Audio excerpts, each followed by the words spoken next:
ఇక హైదరాబాద్ లో viral fevers జనాన్ని వణికిస్తున్నాయి. ప్రతి నలుగురిలో ఒకరు జ్వరంతో బాధపడుతున్నారు. జ్వరం, జలుబు, శ్వాసకోశ వ్యాధులు వస్తే వారం రోజుల వరకు తగ్గడం లేదు. జనమే కాదు, వైద్యులు మంచాన పడుతున్నారు. ఫీవర్ హాస్పిటల్లో 1000కి పైగా ఓపీ నమోదవుతోంది. దీనికి సంబంధించిన మరిన్ని వివరాలు మా ప్రతినిధి ప్రవీణ్ అందిస్తారు.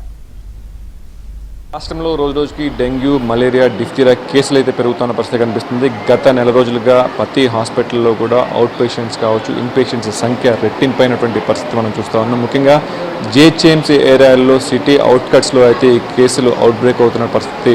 ప్రస్తుతం మనం ఫీవర్ హాస్పిటల్లో ఉన్నాం. ఫీవర్ హాస్పిటల్లో కూడా చూసినట్లయితే అన్ని బెడ్స్ కూడా దాదాపుగా ఫుల్ అయిపోయినటువంటి పరిస్థితి కనిపిస్తూ ఉంది. పెద్ద ఎత్తున ఇక్కడ ఇన్ పేషెంట్స్గా జాయిన్ అయిపోతున్న పరిస్థితి కనిపిస్తుంది. డెంగ్యూ కేసులతో పాటుగా మలేరియా, టైఫాయిడ్ కేసులు కూడా ఎక్కువగా కనిపిస్తున్నాయి. ప్రస్తుతం ఈ కేసులకు సంబంధించి కావచ్చు, ఎన్ని కేసులు నమోదవుతున్నాయి, అవుట్ పేషెంట్స్ ఎంతమంది వస్తున్నారు, మనతో మాట్లాడేందుకు డిప్యూటీ సూపరింటెండెంట్ జయలక్ష్మి గారు కూడా ఉన్నారు. సో తను కూడా అడిగి తెలుసుకుందాం.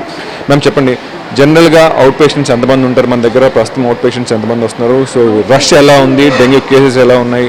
టైఫాయిడ్ కూడా మలేరియా కేసెస్ ఎలా ఉన్నాయి? అవుట్ పేషెంట్స్ 650 to 700 ఉన్నారండి. నిన్నైతే 700 దాటింది. ఇవాళ కొంచెం కొద్దిగా తగ్గారు. అంటే వర్షము ఎందుకంటే కొంచెం కంటిన్యూస్గా ఆన్ అండ్ ఆఫ్ వస్తున్నాయి కాబట్టి ఓపీ పెరుగుతూనే ఉంది. ఐపీ కూడా 35 to 40 వరకు ఉంటున్నారు.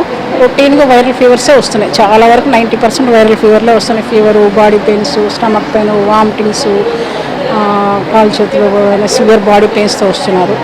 రొటీన్గా మేము పారాసిటమాల్ అవి పెడుతుంటే ఒక 3-4 డేస్కి అంటే అందరికి వచ్చిన వాళ్ళకి చాలా వరకు సివిపీ చేపిస్తున్నాను, సిఈ చేపిస్తున్నాను. ఎందుకంటే ఫీవర్ ఏంటంటే ఫీవర్, బాడీ పెయిన్స్ ఎందుకంటే వైరల్ ఫీవర్ వల్ల రావచ్చు, యూటీ వల్ల కూడా రావచ్చు, రెస్పిరేటరీ ఇన్ఫెక్షన్స్ వల్ల కూడా రావచ్చు అనేసి. ఏమైనా కాఫ్ కోల్డ్ ఉంటే ఎక్స్రేలు కూడా చేపిస్తాము. 2-3 డేస్కి తగ్గిపోయింది అనుకోండి వెళ్ళిపోతారు, వాళ్ళు రారు. మరి తగ్గలేదు అనుకోండి ఎమ్మటి సెకండ్ డే వాళ్ళే వస్తే వాళ్ళని అడ్మిట్ చేస్తున్నాము.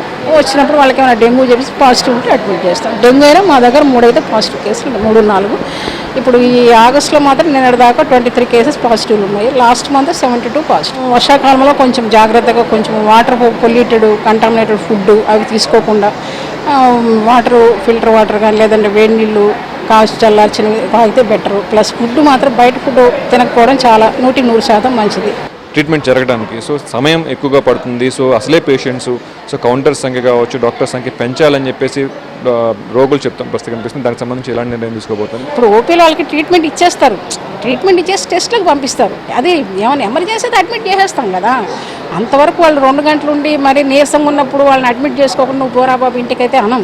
జస్ట్ ఓపీ ట్రీట్మెంట్ అనుకో వాళ్ళు ఎందుకంటే డాక్టర్ చూడడంతో ఎస్టిమేట్ చేస్తారు కదా, వీడి కండిషన్ ఏంది, వీడికి అడ్మిషన్ అవసరమా, వీడికి టెస్ట్లు అవసరం కాబట్టి ఓపీ ట్రీట్మెంట్ ఇచ్చేసామని వెళ్ళిపోతారు. మరి ½ అవర్ కంటే ఎక్కువైతే ఏం పట్టదు. ఏమన్నా మండే ఉంటే ఇంకొక అరగంట ఎక్స్ట్రా పడుతుంది. సో ప్లేట్లెట్కి సంబంధించి సో డెంగ్యూ అనగానే మొత్తం ప్లేట్లెట్స్ అనేవి తగ్గిపోతాయి. సో మార్కెట్లో, ప్రైవేట్లో దందా స్టార్ట్ అవుతూ ఉంటుంది. ప్లేట్లెట్కి సంబంధించి పెద్ద ఎత్తున కూడా కొన్ని వార్తలు వస్తూ ఉంటాయి. 1,02 కానీ తగ్గిపోతుంది, కౌంట్ తగ్గిపోతుంది, ప్లేట్లెట్స్ ఎక్కించుకోవాలని చెప్పేసి భయపెడుతూ ఉంటారు. అంబులెన్స్ డ్రైవర్స్ దగ్గర నుంచి హాస్పిటల్స్ యాజమాన్యాల వరకు కూడా ప్రైవేట్లో ఇవి జరుగుతూ సర్వసాధారణం అయిపోయిన పరిస్థితి కనిపిస్తుంది. సో దానికి సంబంధించి ఏం చెప్తారు? ప్లేట్లెట్స్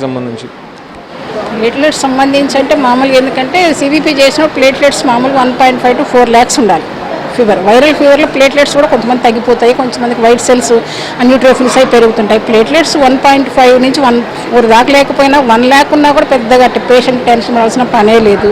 ఈవెన్ 80,000 ఉన్నా, 50,000 ఏమీ సిమ్టమ్స్, జస్ట్ సింపుల్ ఫీవర్ అయితే మాత్రం రొటీన్ యాంటీబయాటిక్స్, సింపుల్ పారాసిటమాల్, కొంచెం లిక్విడ్స్ ఎక్కువ తీసుకుంటే, ద్రవ పదార్థాలు ఎక్కువ తీసుకుని కొంచెం న్యూట్రిషియస్ డైట్ తీసుకుంటే ఈజీగా రికవరీ వెళ్ళిపోతున్నారు. మరీ 50,000 తక్కువ ఉండి వాళ్ళకి ఏమైనా బ్లీడింగ్ గమ్స్ కానీ, మోషన్లో బ్లడ్ పడడం, స్టమక్లో ఏమన్నా ఇంకేమైనా అప్సెట్ అట్లా ఏమైనా ఉంటే అడ్మిట్ చేస్తే అప్పుడు వాళ్ళకి ఏమైనా అవసరం ఉంటే మేము ఉస్మానియాకి రెఫర్ చేస్తాము. అక్కడ వాళ్ళు బ్లడ్ బ్యాంక్ ఉంది కాబట్టి దానికి సంబంధించిన వాళ్ళు చూసుకుంటారు. ఈ వర్షాలు ఇలాగే కంటిన్యూ అయితే మాత్రం ఫీవర్లు పెరుగుతాయి కానీ అవుట్ బ్రేక్ మేబీ కాకపోవచ్చు అనేసి. చాలా మంది పేషెంట్స్ కూడా ఉన్నారు, వాళ్ళు అడుగుదాం ఎక్కడి నుంచి వచ్చారు, ఏంటి వచ్చి ఇక్కడికి? నిన్న వచ్చినాం.